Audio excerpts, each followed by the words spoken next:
Hey, it's Clay Trader, and this will be a video chart on ticker symbol RNVA. We will take a look at the 30-minute time frame. Real quick, what do I mean by 30-minute in case maybe you're new to charts? Instead of each one of these candlesticks here representing 1 day's worth of price action, which is what you would normally see, each one represents 30 minutes. So while this here may look like several days worth of time, it's actually just today's price action broken down into 30-minute time slices. I like you this time frame. I think does a good job of telling the quote-unquote story of the price, and then makes mapping out where levels of support and resistance a bit easier to see.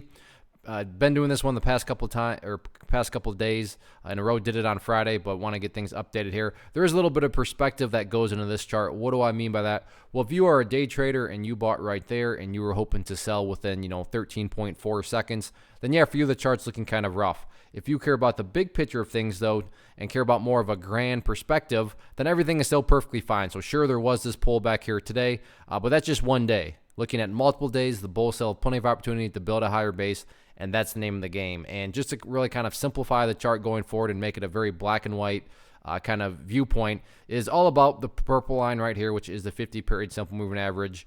Meaning, as long as the price is above that purple line, then big picture of things, overall uptrend, the bulls are in full health, the bulls are in full control, however you can best visualize that. So that's just a very simplistic, very black and white way to measure the health or lack thereof of the current price movement. That's essentially started last week and has continued to, make the big overall move. So again, as long as the price is above that purple line, bulls are in full control. What about levels of resistance? I want to map out a couple of these real quick.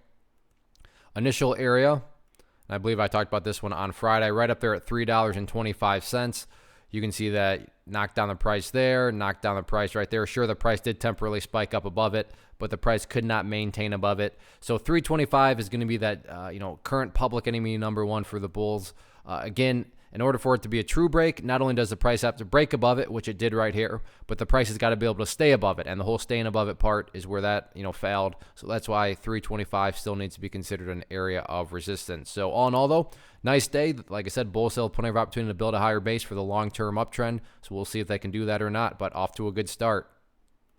One of the most popular questions I get is, hey Clay, how do you find the stocks that you trade? So what I've done is put together this free resource guide where I talk about the tools that I use to locate stocks that I find interesting and think may have potential.